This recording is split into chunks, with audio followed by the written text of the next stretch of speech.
الحمد للہ رب العالمین والعاقبۃ للمتقین والصلاة والسلام علی اشرف الانبیاء والمرسلین اما بعد اعوذ باللہ من الشیطان الرجیم بسم اللہ الرحمن الرحیم فسبح بحمد ربک واستغفر انہ کان توابا صدق اللہ العظیم وصدق رسولہ النبی الکریم ان اللہ وملائکتہ یصلون علی النبی یا ایہا الذین آمنوا صلوا علیہ وسلموا تسلیما الصلاۃ والسلام علیک یا سیدی یا رسول اللہ وعلى آلك وأصحابك يا سيدي يا حبيب الله اللهم صل على سيدنا ومولانا محمد معدن الجود والكرم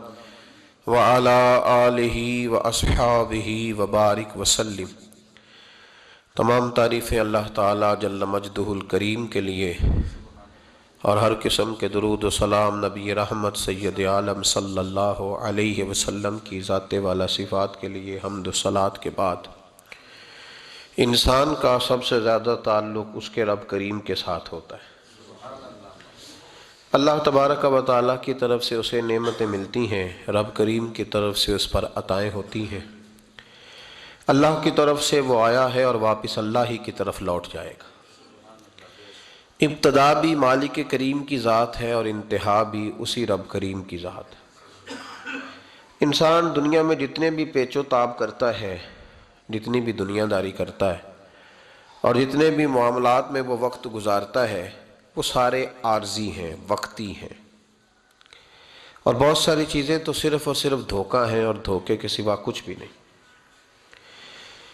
اگر اس کا یہ ذہن بن جائے کہ میں نے اپنے تعلقات کو، اپنے معاملات کو اپنے رب کے ساتھ صحیح رکھنا ہے، تو جب اللہ کے ساتھ اس کے معاملات ٹھیک ہوتے ہیں تو بندوں کے ساتھ خود بخود ہی ٹھیک ہو جاتے ہیں۔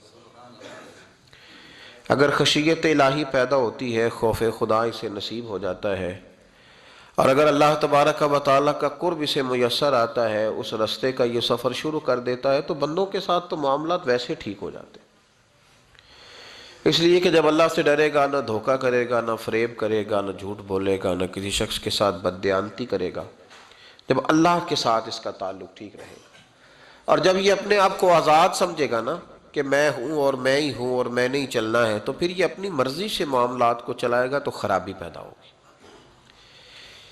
اللہ تبارک و تعالیٰ کے ساتھ انسان کا جو رشتہ ہے، اس میں انسان کی کچھ کمزوریاں آڑے آتی ہیں، گناہ ہو جاتے ہیں، غلطیاں ہو جاتی ہیں۔ ان غلطیوں کے بعد اپنے رب کریم کے ساتھ اپنے تعلق کو مضبوط کرنے کے لیے اللہ رسول نے جو ہمیں وظیفہ دیا اس کو استغفار کہتے ہیں۔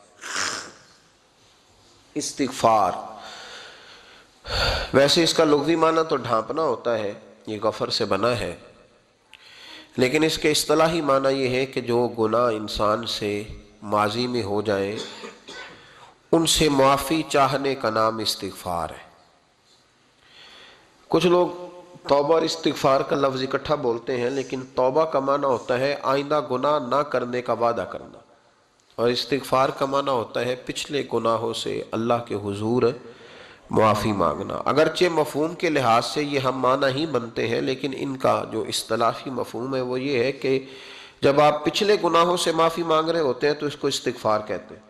اللہ تعالیٰ نے اس استغفار کو بڑا پسند فرمایا، بڑا پسند فرمایا، اور یہ استغفار کے جملے مالی کو اتنے پسند آئے کہ اللہ نے نبی پاک علیہ السلام کو بھی حکم دیا، کہا محبوب آپ بھی میری بارگاہ میں استغفار کریں۔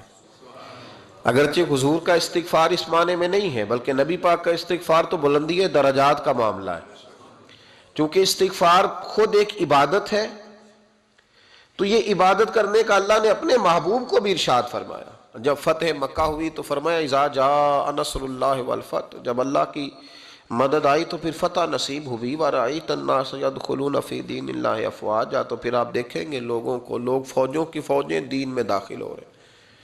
لوگ پہلے ایک ایک دو دو کر کے آیا کرتے تھے، تو اب فوجوں کی فوجیں آ رہی ہیں، تو یا اللہ ہم کیا کریں؟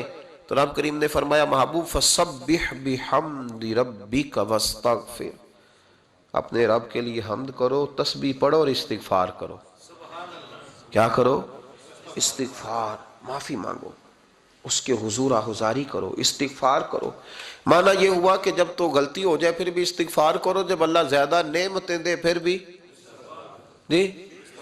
پھر بھی استغفار کرو۔ ہمارے ہاں یہ ہوتا ہے کہ جب تو کوئی نقصان ہوتا ہے تو وہ اللہ کی طرف سے ہوتا ہے، نقصان ہو جائے تو کہتے ہیں اللہ کی مرضی تھی، اور فائدہ ہو جائے تو کہتے ہیں میں نے محنت ہی بڑی کی تھی، میری جدوجہد بڑی تھی۔ ایک بچہ ایک دفعہ میرے پاس کہیں انٹرویو کے لیے جا رہا تھا تو دعا کرانے آیا، کہنے لگا میں نے وہاں جانا ہے، دعا کیجئے گا اللہ تعالیٰ کامیابی دے۔ میں نے دعا کی، کچھ اس کو پڑھنے کو بتایا، لیکن کامیاب نہ ہو سکا، لوٹ آیا۔ تو میں نے پوچھا کہ کیا بنا؟ کہنے لگا حضرت صاحب بس اللہ کی مرضی تھی، اللہ کی مرضی تھی۔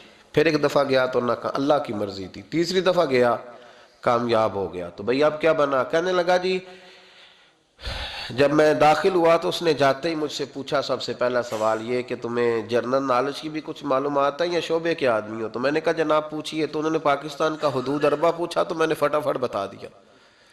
پھر انہوں نے مجھ سے پوچھا کہ یہ جو مینار پاکستان ہے اس کی تجویز کس شخص نے دی تھی؟ تو میں نے فٹافٹ اس کا بھی نام بتا دیا۔ پھر شارٹ ہینڈ کے ایک دو سوالات اس نے کیے تو وہ بھی میں نے بتا دیے، تو الحمدللہ کامیاب ہو گیا۔ میں نے کہا بیٹے جب تو ناکام ہوا تھا تو اللہ کی مرضی تھی، اور کامیاب ہوا ہے تو میں لگا دیے، اب اللہ کی مرضی کدھر گئی؟ یہ اتنا بڑا نقص ہے انسانی فطرت کا، اتنی بڑی کمزوری ہے کہ معاذ اللہ تعالی ہم کمزوریاں قدرت کے کھاتے میں ڈال دیتے ہیں، اور ناکامیاں قدرت کے کھاتے میں، اور کامیابیاں کیا تماشا۔ حالانکہ ہونا یہ چاہیے تھا کہ جہاں انسان کمزور پڑے تو کہے میری غلطی تھی، میری غلطی تھی۔ صوفیاء یہ سبق دیتے ہیں، اللہ کے بندے یہ پیغام دیتے ہیں کہ جب تو کہیں ناکام ہو جائے تو سمجھ جائے تیری، اور جب تو کامیاب ہو جائے تو سمجھ رہے اللہ راضی ہو گیا تھا، اللہ نے رحمت کر دی، اس نے فضل کیا۔ تو یاد رکھیں استغفار، کئی چیزوں پہ استغفار ہوتا ہے، کئی چیزوں پہ، اور استغفار کا نفع ملتا ہے۔ کیا نفع ملتا ہے؟ وہ سورہ نوح کی آیت نمبر 10، 11 اور 12 میں اللہ نے بیان فرمایا کہ استغفار صرف گناہ سے معافی چاہنے کا نام نہیں، بلکہ استغفار کا تمہیں فائدہ ملے گا۔ کیا؟ رب فرماتے ہیں فَقُلْ تُسْتَغْفِرُوا رَبَّكُمْ۔ جب حضرت نوح کی قوم قحط کا شکار ہو گئی، آزمائشیں آ گئیں، تو آ کے حضرت نوح سے کہنے لگے اب ہم کیا کریں؟ تو کیا کہا حضرت نوح نے؟ فرمایا فَقُلْ تُسْتَغْفِرُوا رَبَّكُمْ، آپ نے فرمایا اپنے رب سے استغفار کرو، اپنے رب سے۔ انہوں نے قحط کی بات کی، انہوں نے کہا کہ کھیتیاں اجڑ گئی ہیں، بارش نہیں ہو رہی، قحط کی بات کی۔ آپ نے کیا کہا؟ استغفار کرو، کیوں کہ انہو کان غفارا، بے شک اللہ بڑا ہی بخشنے والا۔ وہ کیا کرے گا؟ یرسل السماء علیکم مدرارا، وہ تم پر موسلا دار بارش برسائے گا۔ جب تم استغفار کرو گے تو اللہ موسلا دار بارش برسائے گا، وَيُمْدِدْكُمْ، اور وہ تمہاری مدد کرے گا۔ استغفار کرنے والے کی اللہ کیسے مدد کرے گا؟ بِأَمْوَالٍ وَبَنِينَ، تمہیں مال بھی عطا کرے گا اور بیٹے بھی عطا کرے گا، بارش بھی دے گا استغفار کرنے والے کو، اور مال اور اولاد سے اس کی مدد بھی کرے گا۔ وَيَجْعَلْ لَكُمْ جَنَّةٍ وَيَجْعَلْ لَكُمْ أَنْهَارًا، اللہ تمہیں جنت بھی عطا کرے گا اور تمہیں نہریں بھی عطا فرمائے گا، تمہارے لیے جنت بھی بنائے گا، انہار بھی بنائے گا۔ توبہ کا، استغفار کا تمہیں یہ فائدہ ملے گا۔ ایک استغفار، ہمارے بزرگوں نے وہ لکھا ہے کہ جب انسان کو اللہ نعمتیں دیتا ہے تو پھر رب کا حکم ہے کہ اس پر شکر بھی کرے، نعمتوں پر اللہ کا شکریہ نہ کرنے پر بھی استغفار کرنا چاہیے کہ اللہ تو نے بڑا کچھ دیا تھا پر میں شکر ادا اس پر بھی۔ ہمارا تو اب یہ حال ہے کہ جو ہمارے پاس چیزیں ہیں وہ ہم کہتے ہیں یہ تو میرا حق تھا، لیکن جو نہیں وہ مجھے فٹافٹ ملنی چاہیے۔ مطلب اگر میرے پاس صحت ہے تو اس کو میں اپنا حق سمجھ لیتا ہوں کہ یہ تو میرا، یہ چونکہ ٹھیک ہے جی یہ تو صحیح ہے، تندرستی ہے یہ تو ٹھیک ہے، لیکن کار کوئی نہیں، وہ ذرا مل جانی چاہیے۔ اولاد تو میرے پاس ہے، وہ تو میرا حق تھا، میرا رائٹ تھا، معاذ اللہ وہ تو ہم نے حق بنا لیا۔ اور میرے پاس بنگلہ کوئی نہیں، وہ مجھے فٹافٹ مل جانا چاہیے۔ بھئی یہ کس طرح تیرا حق تھا؟ کس حساب سے؟ یعنی جو چیزیں ہیں ان کو سنبھالنے کی فکر نہیں ہے، اور جو نہیں ہے ان کے طلب کی فکر لگی ہوئی ہے۔ شکر نعمت کو محفوظ کر دیتا ہے، شکر نعمت کو محفوظ کر دیتا ہے، اور ناشکری نعمت کو لَئِن شَكَرْتُمْ لَأَزِيدَنَّكُمْ وَلَئِن كَفَرْتُمْ إِنَّ عَذَابِي لَشَدِيدٌ۔ اللہ فرماتے ہیں شکر کر، میں تیری نعمتوں میں اضافہ کر دوں گا، اور ناشکری کرے گا تو عذاب دوں گا۔ شکر نہیں نہ ہوتا، شکر نہیں ہوتا۔ دیکھیں نا، 100 روپے ابا جی نے دیا ایک بچے کو، اور اس کو کہا کہ جا دکان سے کچھ چیز لے آ، تو وہ 100 روپیہ اس نے رستے میں جاتے ہی کہیں پھاڑ دیا یا گوا دیا، تو اب وہ والد سے دوبارہ 100 مانگتا ہے، تو والد کہتا ہے کہ پہلے 100 کا تو نے کیا کیا؟ نہیں سمجھ آئی آپ کو میری بات؟ پہلے 100 کا کیا کیا؟ تو وہ کہے گا جی میرا دل کرتا تھا میں نے پھاڑ دیا۔ جوان بچہ ہے، سمجھدار ہے، 12-14 سال کا ہے، میرا دل کیا تھا میں نے پھاڑ دیا، ختم ہو گئی بات۔ تو ابا نیا 100 دے دے گا؟ سبحان اللہ، کتنے خوش ہو کے آپ کہہ رہے ہیں نہیں دے دینا سو، یہ کیسے ہو سکتا ہے؟ بھائی کروڑ پتی والد بھی ہو تو 100 کا نوٹ دوبارہ دیتا کیوں؟ بیٹا نہیں اس کا؟ پیار نہیں؟ کیوں نہیں دے رہا؟ وہ کہتا تو نے میرے پہلے 100 کی قدر نہیں ڈالی، نیا تجھے کیسے مل جائے؟ تو نے خیال ہی نہیں کیا، تو نے جدوجہد ہی نہیں کی، تو نے۔ حضرت مولا رومی نے مثال دی ہے، جناب رومی فرماتے ہیں کہ بغیر محنت کے لوگوں کو اللہ نے نعمتیں دی ہیں تو انہوں نے شکر ہی نہیں ادا کیا۔ اندھے سے پوچھ آنکھ کی قدر کیا ہے، پوچھ اندھے سے، پوچھ معذور سے کہ ٹانگوں پہ چلنا کتنی بڑی نعمت ہے، کبھی پوچھ اس سے جس کا مکان تو ایک کنال میں ہے پر رونے والا بچہ کوئی بھی نہیں، پوچھ اس سے جس کی جیبیں دولتوں سے بھری ہوئی ہیں پر کوئی نہیں کہتا کہ ابا 10 روپے دینا، پوچھ یہ کتنی بڑی تکلیف ہے۔ حضرت رومی نے لکھا ہے، وہ فرماتے ہیں کہ ایک والد تھا تو اس نے بڑی دولت کمائی تھی، تو اس کا بیٹا بے دریغ ہی اڑاتا رہتا تھا، کبھی ادھر پیسے بھگا دیے، کمائے نہیں تھے نا، محنت نہیں نہ کی تھی، کمائے نہیں تھے۔ والد بڑا سمجھاتا تھا پر سمجھ نہیں آتی تھی۔ ایک دن اس کے ابا کے ذہن میں ایک بات آئی، وہ کہنے لگا بیٹے یار میں کنگال ہو گیا ہوں، اچانک حالات خراب ہو گئے، ایک آنا مجھے چاہیے، دوائی خریدنی ہے، کہیں سے لے کے آؤ۔ اس نے کہا ابا مسئلہ ہی کوئی نہیں، یار ہی بڑے ہیں، بہت سارے لوگوں کے ساتھ رات میں جاتا ہوں روٹی کھانے ہوٹل میں، کئی ہیں جو میرا انتظار کر رہے ہوتے ہیں، فیس بک والے اور جناب وہ سیلفی والے، بڑے سارے ہیں جو کہتے ہیں تیرے بغیر گزارا ہی نہیں، بڑے ہیں جو روز سویرے اٹھ کے پہلے مجھے السلام علیکم کا میسج کرتے ہیں پھر اس کے بعد کسی اور سے، بڑے ہیں کوئی مسئلہ ہی نہیں۔ ایک کے پاس گیا، ایک آنا چاہیے، اس نے دے دیا، لا کے ابا کو دیا، تو ابا گھر کے اندر جو امیر لوگ ہوتے تھے گھر میں کنواں کھدوا لیتے تھے، ابا کنویں کے کنارے بیٹھا تھا، جب بیٹے نے آنا لا کے رکھا تو اس نے پانی میں پھینک دیا۔ اگلی صبح پھر کہا بیٹے ایک آنے کی ضرورت ہے، دوا خریدنی ہے، اس نے کہا مل جائے گا۔ 2 4 5 دوست ابھی ہیں بڑے مالدار، ان سے جا کے کہا، ایک سے آنا لایا، ابے نے پھر پھینک دیا، تیسرے دن بھی پھینک دیا، چوتھے دن بھی، یار اب ختم ہو گئے۔ کچھ آہستہ آہستہ دوستوں کو پتہ چل گیا کہ کنگال ہو گیا ہے، خبر پھیل جاتی ہے نا، اب بھوکا ہو گیا ہے۔ اب آہستہ آہستہ موبائل بند ہونے لگے، آہستہ آہستہ جو ہے وہ نمبر بلاک ہونے لگا، حالات بگڑ گئے۔ اب جب اسے پتہ تھا کہ یار تو اب دروازہ کھٹکھٹاتا ہوں تو کہتے ہیں کہ اسے کہہ دو میں گھر نہیں، ابا نے تو آنا مانگنا ہے، اور میں بے دریغ دولت ابا کی اڑاتا رہا ہوں، اب یہ بھی نہیں کہہ سکتا کہ مجھے دیتا کوئی نہیں۔ شہر سے باہر نکل گیا، سارا دن مزدوری کی، جد و جہد کی، کبھی کام کیا نہیں تھا، ہاتھوں پہ چھالے پڑ گئے۔ بڑا مشکل ہوتا ہے جن لوگوں نے کام نہ کیا ہو، انہیں کرنا پڑ جائے تو تکلیف کا شکار ہو کے ایک آنا کمایا، شام کو لا کے والد کی ہتھیلی پہ رکھا تو اس نے پھینکا نا جب کنویں میں تو چیخ پڑا، کہنے لگا ابا جی آپ سیانے بیانے بندے ہیں، روز پیسے لا کے دیتا ہوں، کنویں میں پھینک دیتے ہو، کوئی کرنے والی بات کرو، نہیں دوائی کھانی تو نہ کھاؤ، ضائع کیوں کرتے؟ تو بیٹے کو باپ نے تھپکی دے کے بٹھا لیا، اس نے کہا بیٹا میں نے پہلے دن تو نہیں پھینکا، تو 7واں دن ہے میں روز پھینکتا ہوں، آج تیری چیخیں کیوں نکلی؟ کہنے لگا ابا پہلے ادھار کے تھے آج مزدوری کے ہیں۔ نہیں سمجھ آئی بات؟ پہلے بولیے، اور آج میری محنت ہے، مزدوری ہے، جد و جہد ہے۔ تو والد کہنے لگا بیٹے یہی میں تجھے سمجھانا چاہتا تھا، وہ میرے بھی محنت کے ہیں جو تجھ روز یاروں کو کھلاتا ہے، میں نے بڑی جد و جہد سے جمع کی ہے، میں کنگال نہیں ہوا، صرف تجھے سمجھانا تھا۔ او بھائی یہ آنکھیں تیری محنت کی نہیں نا، اس لیے تو شکر نہیں ادا کرتا، یہ وجود، یہ ٹانگیں، یہ شعور، یہ تیری جد و جہد کا نہیں، جو عقل کی دولت اللہ نے دی ہے نا، یہ تیری محنت کی نہیں، اگر محنت کی ہوتی تو سجدے میں پڑا رہتا، تو خیال کرتا اللہ نے آنکھیں دی ہیں قرآن دیکھنے کے لیے، جب کوئی کسی گندی چیز کو دیکھتا ہے تو ناشکری کرتا ہے، جب غلط طرف اٹھاتا ہے یہ چیزیں تو ناشکری کرتا ہے۔ صاحبو یاد رکھنا اور اس پر ضرور غور کرنا کہ جب نعمتوں کا شکر ادا نہ کیا جائے تو پھر ہمیں استغفار کا حکم دیا گیا ہے۔ پھر کیا کرنا ہے ہم نے؟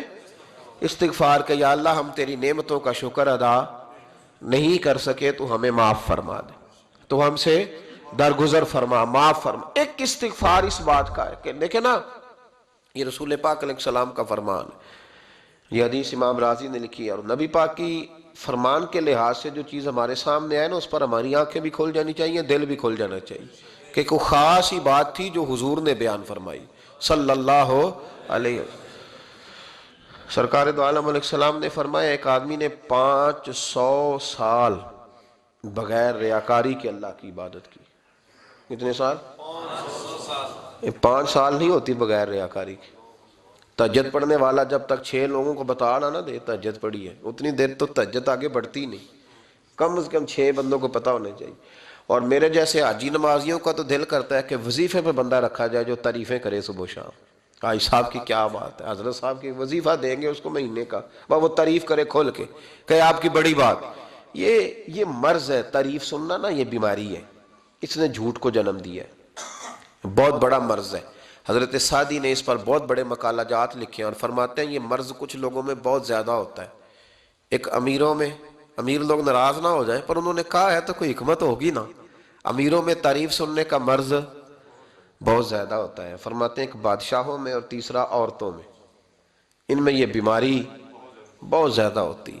کوئی تعریف نہ کرے تو خود اپنی کرنی شروع کر دیتے ہیں، خود ہی کہہ دیتے ہیں کہ کیا بات سی میرے ابا جی تے وہ تے 100 حال چلدا سی تے 150 بندہ ٹکر کر، ابا جی دی چھڑ تو دس تیرے کنے چل دین، تیرے کول کنے بندے روٹی کھاندے، اپنی بات کرنا۔ اقبال کہتے تھے تو وہ آبا تمہارے ہی مگر تم کیا ہو، ہاتھ پہ ہاتھ درے منتظر فردا، ابا جی کی دادا جی کے چھوڑ اپنی کر، ہمیں تو تیرا پتہ ہے تو اپنی بات کر، تیرے اندر بھی کوئی چیز ہے کہ نہیں۔ ابا دادا تو سب کے بڑے ہیں، حضرت آدم کی اولاد ہے تو حضرت آدم نبی تھے، تو باپ دادا تو سب کے بڑے بڑے ہی ہیں، بات یہ ہے کہ اپنی بات کرنی چاہیے نا۔ تو یہ بیماری ہے، یہ نقص ہے، 500 سال بغیر ریاکاری کی عبادت، اور بیان میرے نبی کریم علیہ السلام فرما رہے ہیں 5، بولیے، یہ بہت بڑا مسئلہ ہے، دکھاوا نہ ہو، ریاکاری نہ ہو۔ ہم مجالس میں جاتے ہیں نا جناب، محافل میں، تو لسٹ ملتی ہے، یہ چودھری صاحب نے صدارت ہے، انہوں نے خصوصی تعاون کیا ہے، تو یہ فلانے صاحب ہیں تو ان کا بھی نام لینا ہے۔ تو میں کبھی کبھی کہہ دیتا ہوں کہ یار آپ نے تو کہا تھا یہ نبی پاک کی تعریف کی محفل ہے، اور یہاں آپ نے لسٹ لگا دی ہے پوری تعریف کرنے والوں کی۔ کچھ ضروری ہے کسی کا نام لینا اور اس کا جناب ذکر کرنا اور اشتہار پہ اس کی فوٹو آنا، یہ کچھ ضروری ہے؟ ویسے بھی کو اچھا لگتا ہے کہ نبی پاک کے نام کی محفل اور میں صدارت کر رہا ہوں؟ ڈرنا چاہیے نا مجھے اللہ تعالیٰ سے، حضور کی محفل اور میری صدارت، اس پر کبھی غور کریں۔ اگر کوئی راہ طریقت کا مسافر ہوگا تو تڑپ جائے گا کہ نبی پاک کے نام کی محفل اور سرپرستی ایک ایسے آدمی کی جس کو وضو تک نہیں کرنا آتا، چھ معنی دار ہے، کوئی دھندا ہے معاذ اللہ تعالیٰ، جس کا جو دل کرے وہ کرتا جائے۔ 500 سال بغیر ریاکاری کی عبادت کی، 5 بڑا مشکل ہوتا ہے۔ حضور فرماتے ہیں یہی بندہ جب اللہ کے حضور کھڑا کیا جائے گا تو رب کریم اس سے کہے گا کہ چلو اس کو میرے فضل سے جنت میں لے جاؤ، تو عرض کرے گا مالک فضل تو ٹھیک ہے پر 500 سال لگائے ہیں میں نے، 5۔ وہ مولوی صاحب میری طرح کے بیچارے جو امام مسجد ہوتے ہیں نا تو وہ بھی کہتے ہیں جب میں آیا تھا تو 30 بچے تھے مسجد میں، اب 80 ہو گئے۔ اور بھائی یہ بندوں کو بتانے کی کیا ضرورت ہے، یہ تو اللہ کی رضا کے لیے ہے نا، تو چھوڑ اس میں اتنا تذکرہ کرنے کی کیا حاجت۔ 500 سال جس نے لگائے، بول پڑا یا اللہ 500 سال لگائے اور تو کہتا ہے کہ اس کو میرے فضل سے لے جاؤ، تو رب کریم نے فرمایا چلو کوئی نہیں، پھر انصاف کر لیتے ہیں، الٹی آنکھ کی روشنی نکال کے ترازو کے ایک پلڑے میں رکھو اور 500 سال کی بغیر ریاکاری کی عبادت دوسرے پلڑے میں رکھو۔ کبھی اس مریض سے پوچھنا جس کو ڈاکٹر کہہ دیتا ہے کہ تیری آنکھ کا علاج نہیں ہو سکتا، بے بس ہوتے ہیں ڈاکٹر، جواب دے جاتا ہے شعور۔ پوچھ کبھی اس شخص سے، کو کہتے ہیں بس جناب اب آپ اپنی آنکھیں موجود ہونے کے باوجود آپ دیکھ نہیں سکتے، اتنی موٹی آنکھ لگی ہوئی ہے، لیکن روشنی اللہ چاہے تو دیتا ہے، نہ چاہے تو نہیں دیتا۔ 5 ایک آنکھ کی روشنی ایک پلڑے میں رکھ لو اور دوسرے میں 500 سال کی عبادت رکھ دی، اللہ اکبر۔ تو رب کریم نے فرمایا اب تولو، جب تولی تو وہ عبادت تھوڑی تھی اور ایک نعمت زیادہ تھی۔ اللہ نے فرمایا یہ تو بھائی اس کو تو 500 سال دیے تھے، یہ تو ایک نعمت کا شکر نہیں ادا کر سکا، پکڑو اس کو دوزخ میں ڈالو۔ یہ کر کے کیا آیا ہے؟ پکڑو جہنم میں ڈالو اس کو، لے چلو۔ ترمذی شریف کے لفظ ہے، نبی پاک نے ہمیں سمجھایا اور ایک جملے میں ساری بات ختم کر دی۔ حضور فرمانے لگے تو اللہ کی تھوڑے دیے ہوئے رزق پہ راضی ہو جا، وہ بھی تیری تھوڑی عبادت سے راضی ہو جائے گا۔ اور اگر تیرا پروگرام ہے نا لمبی چوڑی جائیدادوں کا، تو پھر سجدے بھی لمبے کر، پھر لمبے کرنا تو بھی۔ یہ کیا بات ہوئی؟ یہاں جتنی دولت بڑھتی جاتی ہے عبادت سکڑتی جاتی ہے، وقت ہی نہیں، ٹائم ہی نہیں، یہ بڑھا پھر۔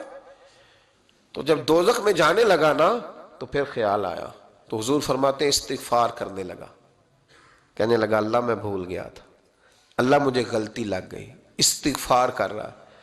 تو جب اس نے استغفار کیا تو رب کریم تو پہلے ہی بڑا قبول کرنے والا ہے۔ یا اللہ میں بھول گیا تھا، فرمایا چلو جو استغفار کرے اسے تو میں ویسے ہی معاف کر دیا کرتا ہوں، اسے بخش دو، اسے میرے فضل سے جنت میں لے جاؤ۔ پہلا استغفار ہمارے بزرگ نے ایک مراقبہ کراتے تھے، مراقبہ ان فی خلق السماوات والارض واختلاف اللیل والنہار لآیات لأولی الالباب۔ مراقبہ ہوتا تھا اللہ کی نعمتوں پر غور کرنے کا نام۔ تو اکیلا بیٹھ، گردن جھکا اور غور کر خدا کا فضل کتنا ہے اور میری اس میں محنت کتنی، اس کا شمار کر۔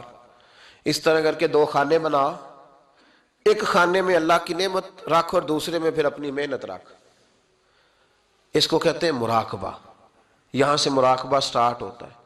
اور اگر تو شکر ادا کر رہا ہے تو پھر ٹھیک ہے، ورنہ پھر استغفار کر، پھر اللہ کے حضور معافی مانگ، پھر اس کے حضور آہوزاری کر، پھر اس سے کہہ کہ وہ معاف کرے۔ ہم لوگ یہ والا مراقبہ نہیں کرتے، اس لیے جو چیز ہے وہ تو میرا حق تھا، مجھے فٹافٹ دوسری بھی چاہیے۔ استغفار کریں اس لیے کہ ہم شکر ادا صحیح طور پر کر سکے۔ پھر اس کے بعد دوسرا استغفار اس وقت ہوتا ہے اللہ اکبر کہ جب انسان باشعور زیادہ ہو پر بے عمل بھی اتنا ہی زیادہ ہو، اسے بھی استغفار زیادہ کرنا چاہیے۔ اب میرے سمیت کسی بھی آدمی کو چھیڑیں گے نا تو دنیا اور مافیہا کی وہ باتیں کرے گا، لیکن جب اس کا عمل دیکھا جائے گا تو کچا سا، پلپلا سا، کمزور سا۔ یعنی ایسے لوگ ہیں جو ماں باپ کی عظمت پر 6 گھنٹے تقریر کر سکتے ہیں، لیکن اگر ان کی اماں سے جا کے پوچھا جائے کہ بیٹے کا حال کیا ہے جی، تو کہتے ہیں بڑی تکلیف میں ہو، اپنے بیٹے کے سبب سے وہ بڑی آزمائش کا شکار۔ بھئی تیری 6 گھنٹے کی تقریر کا معنی کیا ہوا؟ تو لفظوں کے گورکھ دھندے کا ماہر ہے۔ لفظوں میں ادھر گیا ہوا تھا بڑی دور پنجاب کے ایک شہر میں، تو ایک صاحب مجھے کہنے لگے کہ میری 21ویں سالانہ محفل ہے۔ میں نے کہا آپ نماز پڑھتے ہیں؟ کہتے نہیں۔ تو میں نے کہا محفل کا کیا معنی رکھا ہوا ہے آپ نے؟ یہ کیا ہے، رسم ہے؟ فلاں بہت بڑے عالم کو میں نے بلایا، فلاں کو بھی بلایا، فلاں نعت کا بھی۔ یہ کیا ہے؟ اگر تو نمازی نہیں آج تک، اس کو کیا سمجھتا ہے تو؟ میرے بھی فلاں بزرگ سے بھی تعلقات ہے، تو نے کیا حاصل کیا ان سے؟ تعلقات کا کیا مطلب ہوتا ہے؟ فوٹو آتی ہے ساتھ، اخباروں میں تصویر لگ گئی، فیس بک پہ آ گیا کہ میں ان سے ملا ہوں، اتنا تعلق ہے؟ یہاں تو بھائی خوشبو کے قریب سے بندہ گزر جائے تو خوشبو آنے لگ جاتی ہے۔ تو نے پایا کیا؟ شعور ہونا اور عمل نہ ہونا بہت بڑی مصیبت ہے۔ اس سے اللہ کی بارگاہ میں استغفار کرنا چاہیے۔ یعنی انسان کو عقل ہو، پتہ ہو، خبر ہو، پر اس کے پاس دھیلے کا عمل نہ ہو۔ اس کو 3400 حدیث آتی ہو کہ نماز نہ پڑھنے والے کی سزا یہ ہے، پھر بھی نہ پڑھے تو سزا ہے کہ نہیں اللہ کی طرف سے؟ حضرت رومی رحمت اللہ علیہ فرمایا کرتے تھے بہت سارے بندوں کو اللہ سارا کچھ دیتا ہے، مسجد آنے کی توفیق نہیں دیتا۔ معنی یہ ہے کہ اللہ ان سے ناراض ہے۔ وہ کہتے ہیں کہ میں بڑا سمارٹ ہوں۔ تو عقل ہونا اور عمل نہ ہونا، اس پر بھی استغفار کرنا چاہیے۔ شعور ہو اور انسان کو عمل کی توفیق۔ یار ساری زندگی گورکھ دھندے میں گزر گئی لوگوں کی، لفظوں کے بڑے ماہر رہے، اور میں ایسے لوگوں کو دیکھتا ہوں تقریریں 6 گھنٹے کی، او ہو 9 گھنٹے کی تقریریں سنتے ہیں، بیٹھتے ہیں مجالس میں، نماز کا وقت آتا تو مصیبت بن جاتی، بھاگتے جان چھڑاتے، مسجد کی حاضری 20 منٹ کی بھی صحیح نہیں دے سکتے. کیا ہے یہ کیوں بوجھ بن گیا تیرے اوپر؟ غور کر، ڈر اللہ سے. میرے نبی کریم علیہ وآلہ وسلم نے ارشاد فرمایا قیامت کے دن کچھ لوگ کئیوں کی بات سن کے جنت میں چلے جائیں گے. اللہ تعالی ہماری پردہ پوشی عطا فرمائے. کہا کچھ تبلیغیں کرنے والے دوزخ کے دروازے پہ کھڑے ہوں گے تو وہ جنتی کہیں گے کہ مولانا پیر صاحب ہم تو آپ کی بات سن کے جنت میں جا رہے ہیں، تو آپ یہاں کیوں کھڑے ہیں؟ تو وہ کہیں گے ہائے افسوس، میں کہتا تو رہا پر عمل نہ کر سکا. میں عمل، اس سے مراد صرف ممبر پہ بیٹھنے والا مولوی نہیں، اس سے ہر وہ شخص مراد ہے جو نصیحتیں تو بڑی کرتا ہے لیکن خود عمل وہ بہت بڑا الفاظ کا ذخیرہ رکھتا ہے، پر عمل کے لیے 2 سجدے بھی صحیح طریقے سے دے سکتا.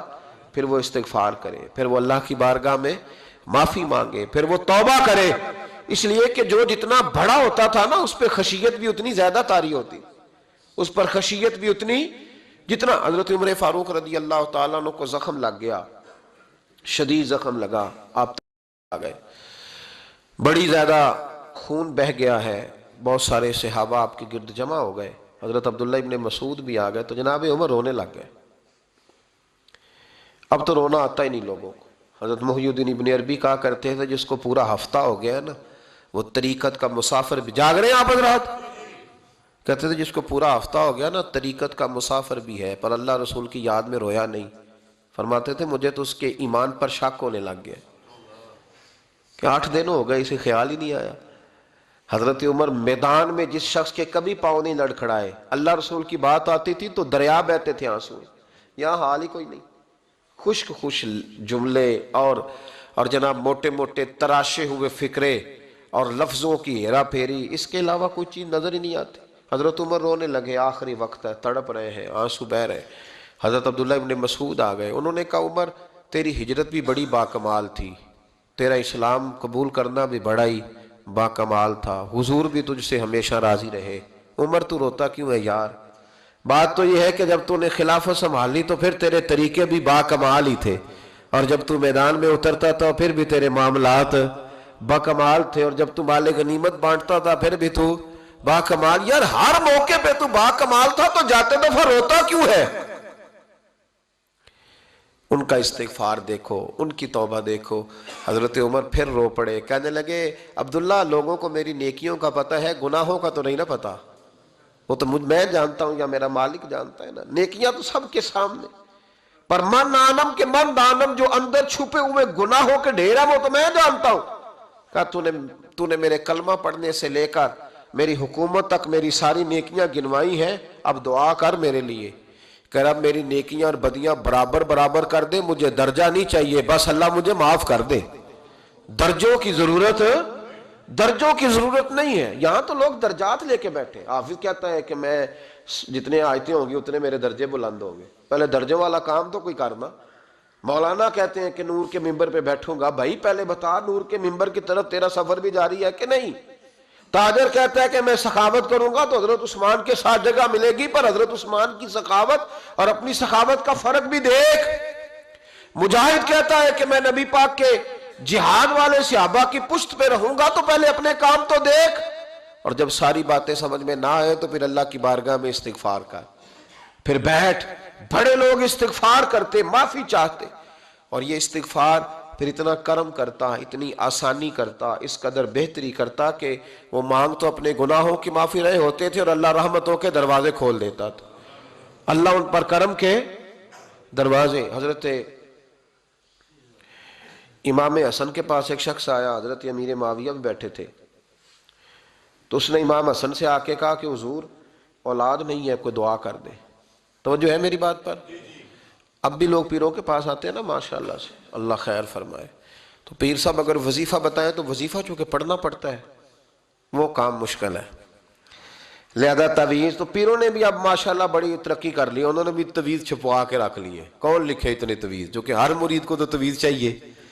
انہوں نے نا جی تعویذ پکے چھپوا لیے، کچھ نے مورے بنوا لیے. دیکھتا رہتا ہوں، میرا شعبہ ہے نا، میں دیکھتا رہتا ہوں کہ مور لگائی، اس کو باندھا، اللہ خیر کرے گا. تو اب وہ نفسیاتی معاملہ ہے، ظاہر ہے 100 بندہ تمیز لے کے گیا ہے تو 1.5 کو تو فرق پڑے گا ہی نا بیچ میں سے، تو جس کو فرق پڑ گیا اس کا فیس بک پہ دے دیا کہ یہ میری کرامت ہے جی، تو جس کا نہ پڑا جی جڑے محرم راز حقیقت دے او تے راز حقیقت کھول دے ہی نہیں، اے جنہ ویکھیا نہیں او کرن گلاں، جنہ ویکھ لیا او تے بول دے ہی نہیں۔ ہمارے ایک حضرت تھے تو ان کے پاس ہم بیٹھے تھے، نیک آدمی، تو تویز دیا تو مرید کہنے لگا حضور دوبارہ کب آؤں؟ کہنے لگے فرق پڑ گیا تو آ جانا، نہیں تو کہیں اور چلے جانا۔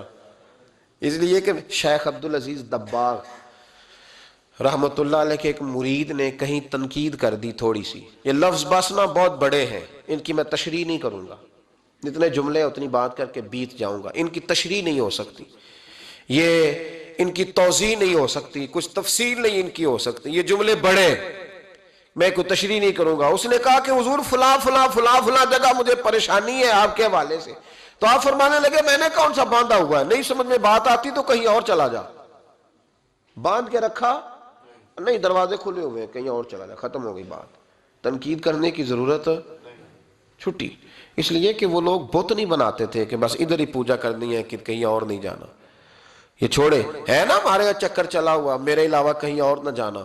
شیخ عبدالوہاب شرونی فرمایا کرتے تھے یہ تو نقص ہے تیرے اندر کا، یہ تو تیرے اندر کا نقص ہے، اگر تو قابل ہوتا تو کہتا جا سنگیا سارا زمانہ دیکھا، اگر کوئی میرے جیسا ملا تو چلا جانا، اور اگر میری طرح کا نہ ملا تو پھر کہیں اور جا دیکھا سارا۔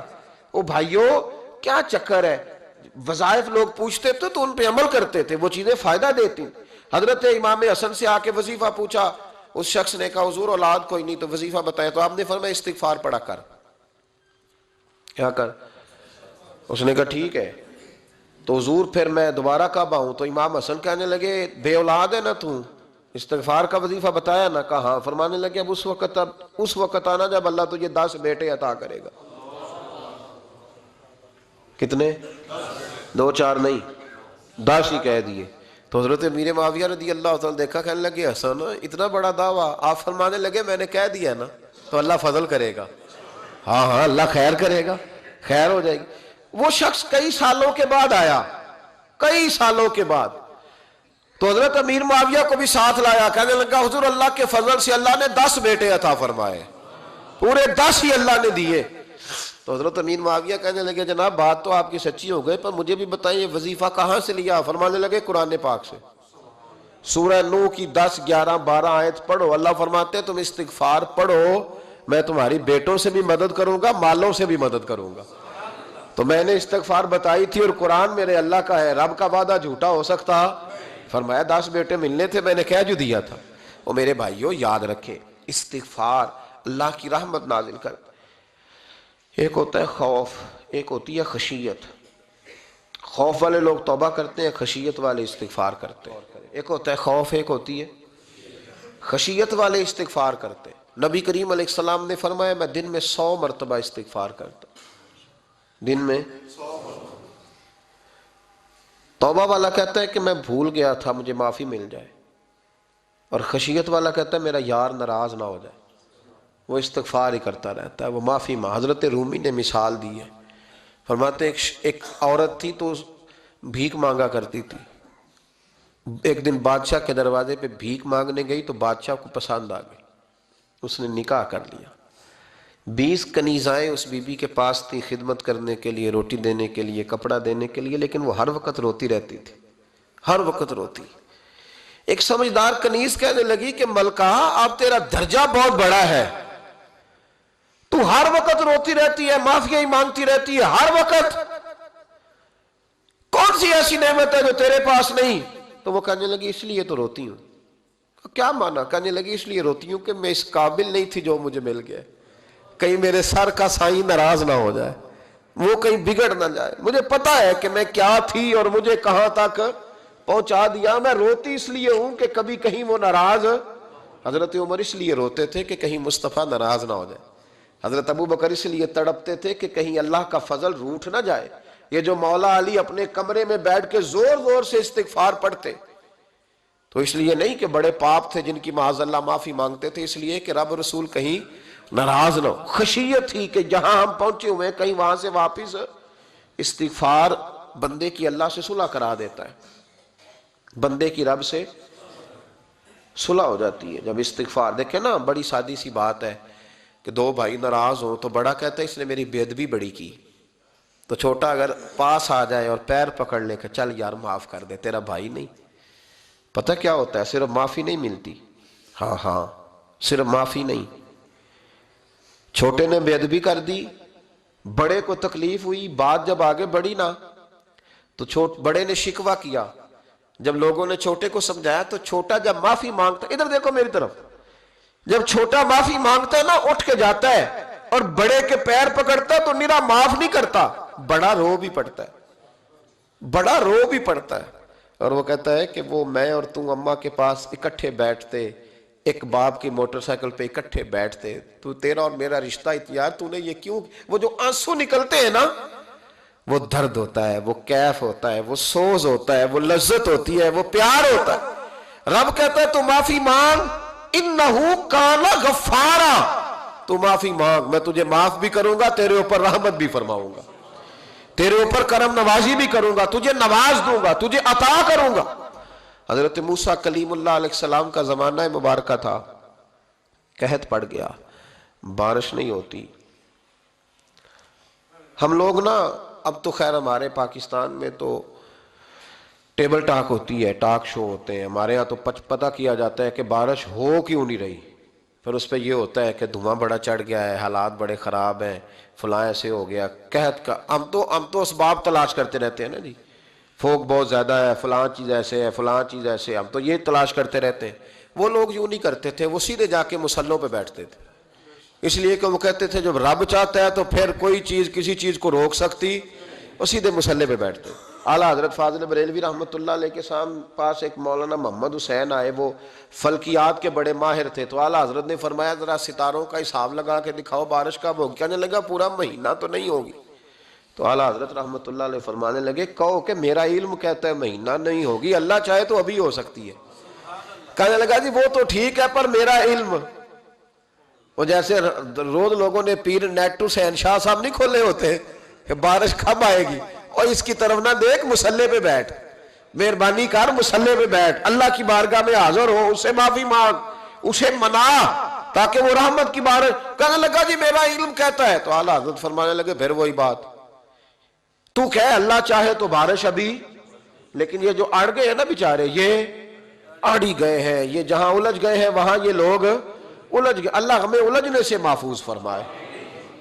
تو اعلیٰ حضرت اٹھے تو فرمایا ٹائم کیا ہوا ہے گھڑی پہ؟ کہنے لگا جی 12. تو اعلیٰ حضرت نے گھڑی گھمائی، اب کیا بج گیا؟ کہنے لگا 4 بج گئے. فرمانے لگے بج گئے نا 4. کہنے لگا جی آپ نے گھڑی گھما جو دی ہے. فرمانے لگے اللہ بھی جب چاہے تو ستارے گھما دیتا ہے، اللہ بھی ستارے گھما دیتا ہے بارش. کہنے لگا جی وہ تو ٹھیک ہے پر مہینہ نہیں ہو سکتی. اڑا ہوا بندہ اس کا کوئی علاج ہے جو اڑ جو جائے، اس کے لیے قرآن کہتا ہے وَإِذَا خَاطَبَهُمُ الْجَاهِلُونَ قَالُوا سَلَامًا، اسے سلوٹ کرو دور سے، اسے کو تو جان اور تیرا. کہنے لگا جی ہو نہیں سکتی پورا مہینہ. فرمانے لگے یار تو جا اپنا کام کر. وہ شخص کہتا ہے میں نے دروازہ کھولا اعلیٰ حضرت کا، کمرے سے باہر نکلا تو تیز بارش ہو رہی. واپس آیا تو میں نے کہا احمد رضا یہ عقیدہ کہاں سے لیا ہے؟ فرمایا دروازہ مصطفیٰ سے لیا ہے صلی اللہ علیہ وسلم. تو یاد رکھیں کہ اللہ کو منانا چاہیے، استغفار کرنا چاہیے، اس کی برکات. حضرت موسیٰ ساری قوم کو لے کے نکل گئے. آؤ بھائی میدان میں اللہ کی بارگاہ میں استغفار کریں اور بارش کا سوال کریں، بارش مانگے.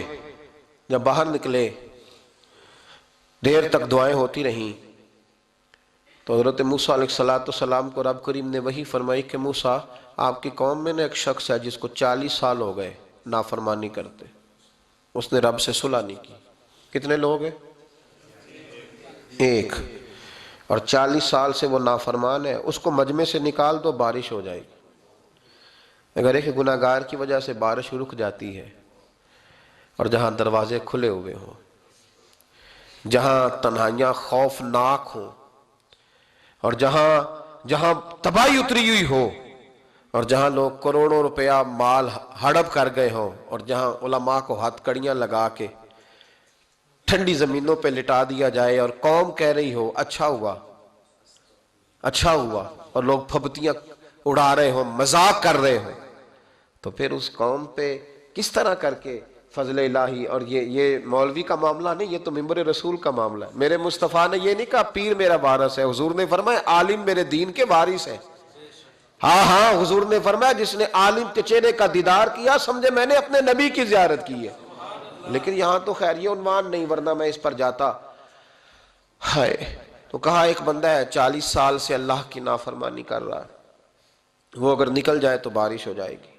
حضرت موسیٰ نے اعلان کر دیا بھی ایک شخص ہے، وہ اگر نکل جائے تو بارش ہو جائے گی۔ پتہ تو ہوتا ہے نا سب کو، مجھے بھی پتہ ہے کہ میں اندر سے کیسا ہوں، اور آپ کو بھی خبر تو ہوتی ہے نا جی۔ جب بات ہو رہی ہوتی ہے تو پھر پتہ تو چلتا ہے نا کہ بات کہاں جا کے سیٹ ہو رہی ہے، پتہ چلتا ہے نا۔ اسے بھی چل گیا پتہ، اب اندر ہی اندر رونے لگا۔ اور دیکھو امام رازی اور امام غزالی دونوں نے لکھا ہے کہ اس درد سے رویا، اس درد سے کہ ادھر والے کو بھی پتہ نہ چل جائے، مجمع کے اندر کھڑا ہے اور ادھر والے کو بھی استغفار، دیکھو ادھر والے کو بھی پتہ نہ چل جائے اور ادھر والے کو بھی کہیں ہجوم میں غم میں بھی توہین نے ضبط غم نہ ہوئی۔ ہم اس احتیاط سے روئے کہ آنکھ نم نہ ہوئی، ہجوم میں غم میں بھی توہین نے ضبط غم نہ ہوئی۔ ہم اس احتیاط سے روئے کہ آنکھ نم نہ ہوئی، روئے بھی پر کسی کو آنسو نہیں دیکھنے دیے۔ اب اس درد سے کہتا ہے اللہ تو معاف کرنے والا ہے نا، تو معاف کرتا ہے، پردہ پوشی کرتا ہے، اور مالک اگر لوگوں کو پتہ چل گیا تو میرے تو بچوں کا بھی جینا حرام کر دے گا، یا اللہ میری تو آنے والی نسل بھی تڑپ کے وقت گزارے گی۔ مالک تو معاف کر دیا کرتا ہے، لوگ نہیں معاف کرتے۔ اے اللہ یہ میری خوبیاں بھول جائیں گے، میری خامیوں پر بات، مالک میں یہ ذلت نہیں برداشت کر سکتا، فضل فرما۔ حضرت موسیٰ نے دوبارہ اعلان کیا نکلتے ہو کہ نہیں نکلتے؟ پھر تڑپا خداوندہ مجھے بے آبرو نہ کر، یہ ذلت اور رسوائیاں یہ نہیں برداشت ہوتی، اللہ درگزر۔ حضرت موسیٰ نے تیسرا اعلان کیا نکلتا ہے یا میں پھر اس کا نام لوں، اللہ سے پوچھ کے نام لوں اس کا، بتاؤ کون ہے؟ اب تو تڑپ گیا، کہنے لگا مالک میں تیری بارگاہ میں استغفار کرتا ہوں، آئندہ نہیں کرتا، آئندہ نہیں کرتا۔ یہ لفظ ادا کیے، بندہ کوئی بھی نہیں نکلا، رب کریم نے بارش عطا کر دی، تیز بارش جب برسی نا، تیز بارش، تو لوگ تو نہیں دیکھ کے دوڑ گئے۔ تو حضرت موسیٰ کہنے لگا یا اللہ مجھے بھی تو بتا، تو نے کہا تھا کہ جب تک بندہ نہیں نکلتا بارش نہیں ہوگی، تو نکلا کوئی بھی نہیں، بارش ہو گئی، ماجرا کیا ہے؟ تو رب کریم نے فرمایا موسیٰ بس اس نے مجھ سے صلح کر لی، اس نے مجھ سے صلح کر لی۔ اور امام غزالی نے لفظ لکھے، حضرت موسیٰ نے پوچھا، حالانکہ اللہ اپنے نبیوں کو غیب کے خزانے دیتا ہے، پوچھا کہ اے اللہ مجھے اس کا نام بتا دے۔ تو رب کریم نے فرمایا موسیٰ جب گناہ گار تھا تب نہیں کسی کو بتایا، جب پاپی تھا تب نہیں بتایا، جب مجرم تھا تب نہیں بتایا، اب کیسے بتا دوں؟ فرمایا اس کی میری صلح ہو گئی ہے، اور فرمایا جو بارش نہیں نہ ہو رہی تھی وہ بھی اس کی وجہ سے نہیں ہو رہی تھی، اب جو ہوئی ہے نا تو یہ بھی اسی کی وجہ سے ہوئی ہے، یہ بارش اب جو ہوئی ہے تو یہ بھی یہ اس گناہگار کے سبب سے۔ اپنی راتیں اللہ کے ساتھ گزارے، مصلی پہ بیٹھے۔ میرے صاحب رحمۃ اللہ علیہ سے جب کوئی کہتا نا کہ بڑا پریشان ہوں تو کچھ بتائیں، تو فرماتے آج رات مصلی پہ بیٹھ کے اپنے رب سے بات کرنا، میں بھی بات کروں گا۔ بندوں کو دکھ بتانے سے عزت میں کمی آتی ہے، اور اگر اللہ کو بندہ اپنے دکھ بتائے تو اللہ عزتیں بڑھا دیتا ہے۔ ترمذی شریف کی حدیث ہے، نبی پاک علیہ السلام نے فرمایا اگر تو دنیا داروں کو دکھ بتائے گا تو اللہ تجھے غنی نہیں کرے گا، اور اگر تو اپنے رب کو بتائے گا تو اللہ بڑی جلدی تجھے دنیا سے بے نیاز کر دے گا، تجھے لوگوں کی ضرورت نہیں رہے گی۔ استغفار کریں، کثرت سے کریں، ذوق سے کریں، مصلی آباد رکھیں، ہر شے دیکھو نا، جس طرح کھانے کی میز آباد رہتی ہے، بستر آباد رہتا ہے، ہمارے دیگر معاملات، اگر مصلی نہ آباد رہے تو روح بے چین رہتی ہے، طبیعت بے قرار رہتی ہے۔ انسان میں نے دیکھا ہے بڑے بڑے سمجھدار لوگ پاگلوں جیسی زندگی گزار رہے ہیں، بولتے جا رہے ہیں، بولتے جا رہے ہیں، بولتے جا رہے ہیں، ایسے کسی کو کوئی خبر کہ 6 فون اٹھائے ہوئے ہیں، ایسے جیسے ڈسٹرب ہو گئے مینٹلی طور پر۔ وجہ کیا ہے کہ ان سے جان نہیں چھڑاتے۔ کبھی سارے موبائل بند کر کے نا، سارے بچے ہر چیز سائیڈ پہ کر کے مصلی پہ بھی آنا چاہیے، اور مالک تو بڑا ہی کریم ہے، اللہ تو بڑا ہی کنز المال کی حدیث سنا کے بعد سمیٹتا ہوں۔ نبی پاک صلی اللہ تعالی وسلم فرماتے ہیں ایک شخص تھا بنی اسرائیل میں، بڑا مالدار تھا، تو پھر اس پہ غربت آ گئی، جب غربت آئی تو رو پڑا، کہنے لگا اے اللہ میں غریب ہو گیا ہوں میری مدد فرما، میں نے بڑی نافرمانی کی ہے تیری، مالدار جب تھا تو بڑی موج کا، یا اللہ میں نے بڑی اب نہیں کروں گا، مجھے اس غربت سے نکال۔ تو اللہ نے فرشتوں سے کہا کہ دے دو جو مانگتا ہے۔ تو فرشتے کہنے لگے یا اللہ یہ توبہ کر کے نہیں آیا، ڈر کے نہیں آیا، یہ تو الجھ گیا تب آیا ہے، یہ تجھ سے ڈر کے ہوتا ہے نا ایسے کہ لوگ اللہ سے نہیں ڈرتے جتنا غربتوں سے معاذ اللہ ڈرتے ہیں، یا اللہ یہ تو وہ الجھ گیا تب آیا۔ تو اللہ نے فرمایا پتہ مجھے بھی ہے لیکن آ تو گیا ہے نا، چلو دے دو۔ تو کہا یا اللہ اگر دے دیا تو دوبارہ نہیں آئے گا، فرمایا اس کا بھی مجھے پتا ہے، تم دے دو۔ اسے دے دیا، جب دولت مل گئی نا تو کہنے لگا اوہو وہ تو میں نے اس طریقہ سے ہی استعمال کیا اس لیے کامیاب ہو گیا۔ پھر کچھ وقت گزرا تو پھر الجھ گیا، پھر قرضے چڑھ گئے، پھر سارے علاج کہنے لگا یا اللہ اب نہیں کرتا، اب معاف کر دے۔ 70 دفعہ توبہ کی اور 70 دفعہ توڑی۔ حبیب کریم فرماتے ایک دن بستر پہ تھا، آسانی تھی، 70 دفعہ فرشتوں نے کہا یا اللہ یہ جھوٹا ہے، جھوٹ بولتا ہے، یہ تو غربت آئی ہے تو تیری بارگاہ میں آیا ورنہ کبھی نہ آتا، بیمار ہوا ہے تو آیا، اس کا تو بچہ بیمار ہوا ہے تو آیا ورنہ کبھی نہ آتا۔ 70 دفعہ توبہ توڑی۔ ایک دن رات کو بستر پہ لیٹا تھا، دولتیں بھی تھی، آسانیاں بھی تھی، دل میں خیال آیا میں کتنا جھوٹا ہوں، جب الجھ جاتا ہوں تو اس کے دروازے پہ جاتا ہوں اور وہ کتنا کریم ہے، مجھے خالی نہیں لوٹاتا۔ تڑپ اٹھا، آنسو نکل گئے، اٹھ کے مصلے پہ کھڑا ہوا تو رب کریم نے فرشتوں سے فرمایا کھول کے دیکھو دروازے، آج یہ غربت کی وجہ سے نہیں آیا، آج میرا بن کے آیا ہے۔ تو یا اللہ پہلے تو دولت دیتا تھا، آج کیا دے گا؟ تو محبوب فرماتے اللہ فرماتے ہم نے اسے بغیر حساب کتاب جنت عطا کروں گا۔ استغفار کریں، اس کے حضور حاضری دیں۔ جس طرح سارا کچھ چھوڑ چھاڑ کے لوگ کہتے نہیں کہ 1 مہینہ میں نے کسی سیاحتی مقام پہ رہنا ہے، میں نے اب کسی ٹھنڈے علاقے میں چلے جانا ہے، برف باری دیکھنی ہے، سیر کرنی ہے، 10 دن کی چھٹیاں وہاں گزارنی ہے، چلو 7 چھٹیاں وہاں گزار لو، 3 دن اپنے اللہ کے ساتھ گزارو، روزے رکھو، دن کو رات کو قرآن شریف پڑھو، تلاوت، کچھ وقت دو اللہ کے ساتھ حضور پر درود و سلام بھیجنے کے لیے، نبی پاک کی نعت کے لیے، اذکار کے لیے، بزرگوں کے لیے، پھر دیکھنا اللہ روح کو کتنا سکون دیتا ہے۔ آخر دعوانا الحمدللہ رب العالمین۔